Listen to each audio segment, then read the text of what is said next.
rocket pistols are goated. If you ask anybody what they think about the rocket pistols, they're gonna say they love them. Why? Because who doesn't like a pistol that shoots a mini rocket? So in this video, we're going to be talking about 2 rocket pistols, both of which are going to be in the energy slot, because we only have one in the kinetic slot. So if you're going to use a rocket pistol in the kinetic slot, you're just going to use the call. It has no competition as of now. So of course, that leaves us with the Indebted Kindness from the Warlord's Ruined Dungeon, and of course, the most recent addition to the rocket pistol family, the AA, the Aberrant Action, the Solar rocket pistol. So in this video, we are comparing 2 of the best weapons in the game, trying to decipher which one is better. So without further ado, take a dump on that like button, make sure to wipe, don't forget to wash your hands, as we're about to get down and dirty into the business. So let's go. So I would generally like to pull up the stats here. However, if we pull them up, you'll see that they are literally the same, maybe except for the range stat, but I mean,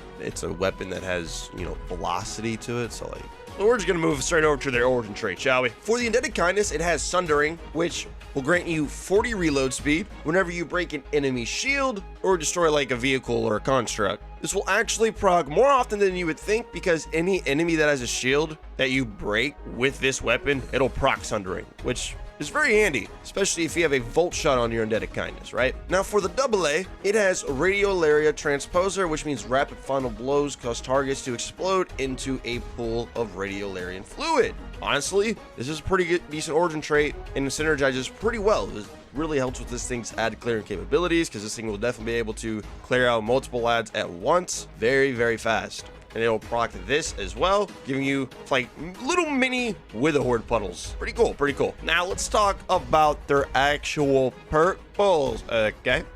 We'll start off with the Indebted Kindness, right? Obviously, when looking at this weapon's perk pool, I'd say there's mainly 2 perks in each column that you're gonna rock with. In the 3rd column, you definitely cannot go wrong with things like Beacon Rounds, as it just kind of gives your gun aimbot very, very handy, especially when dealing with enemies at a distance, because they might move around or something like that. The Beacon Rounds, they're very good. I have one with Beacon Rounds. I really do enjoy using it. And then the other fantastic perk to rock with in column 3 on this weapon, of course, is Lead from Gold. You can never go wrong with Lead from Gold, especially since you'll be using a rocket pistol as a pseudo primary weapon, because they have such good ammo economy to begin with. So boosting that with Lead from Gold is going to be very, very handy. Honestly, any other perk you get in the 3rd column for this weapon, I would just call it cope. Beacon Rounds or Lead from Gold all the way. And then in column 4, I feel like you can't go wrong with the Surrounded run, as that is just a nice juicy damage perk. 40% extra damage on a weapon that already hits pretty hard will allow you to chew through the tankier enemies even quicker. However, I like mine with Volt Shot in column 4. It pairs really well with the Sundering origin trait, allowing you to proc Volt Shot really quick and get through the reload,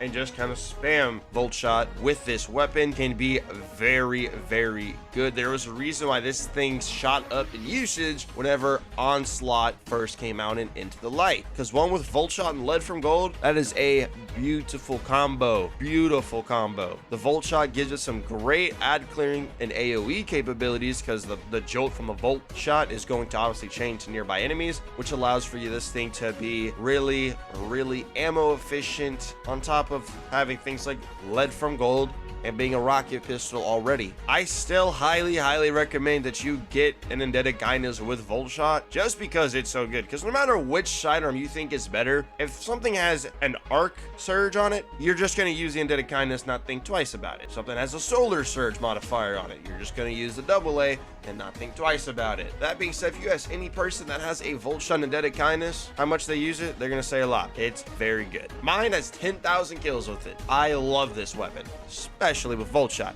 That's why it's in this video. Now, we move on from glazing the Indebted Kindness to the AA. We got to glaze this bad boy. Although, whereas the Indebted Kindness had like a few this one has like one perk combo that everybody's gonna rock with. It doesn't take a rocket scientist to figure the perk combo that people are going to use on a weapon like this. Of course, it is Heal Clip and Incandescent. Your rocket pistol can now keep you alive, on top of getting rid of so many ads you can really get an ignition going relatively quick with incandescent on this weapon, because you just go bang, bang, bang, ignite. Very strong, and it's craftable, meaning you're not fighting as big of a hill against RNG like you are when farming for the God Roll Indebted Kindness over against Rat Hill in the first encounter of Warlord's Ruin. Now, are you? Now, I do briefly want to mention its new perk in the 4th column called Reverberation. Final blows with this weapon increase the size of its detonations for a short duration. That might be pretty good, although I don't see a world where that's just going to be outright better than Incan. This thing is just nutty, especially if you have on Ember of Ashes, right? Now, you could totally make the argument for beacon rounds in column 3, of course, maybe even field prep, but most people are going to go for heal clip in column 3. And then one thing I do just briefly want to mention, because it could be good in some scenarios, is that it does have Demolitionist in column 4, meaning you could have a heal clip incandescent roll as like your main one, and then maybe like a heal clip Demolitionist or beacon rounds Demolitionist roll for grenade specific S builds. That's a little bit of food for thought. So now that we've gone over the stats, origin traits, and perk pools for these sidearms, which one is the better of the two? Now, full disclaimer here, if I had to put these weapons in a tier list, I would put them in the same tier. All right, they're both very good, and they are neck and neck. Honestly, I would say it would probably come down to personal preference, but I feel like I have to give the slight edge to the AA, the Aberrant Action. Why? Well, it's simple, dude. It's a rocket pistol that can heal you and your allies. That's very good. It'll play very well into any solar build with Ember of Benevolence as well. And with how quick you can really get rid of enemies with the incandescent radio Larian pool puddle combo is very strong as well. Like, seriously, the fact that this rocket pistol can heal you is the only reason I'm giving the slightest of edge to the AA. The Indebted Kindness can do S tier added clearing as well because it has volt shots, but it can't heal you and your allies. Although if you like the Indebted Kindness more, I totally understand you, bro. I love all rocket pistols. Let me know down in the comments below which one you think is better. If you got some time on your hands, you should definitely go check out the Sidearms Only Salvation's Edge challenge run that we did. I think you'll get a kick out of it. Thank you for watching.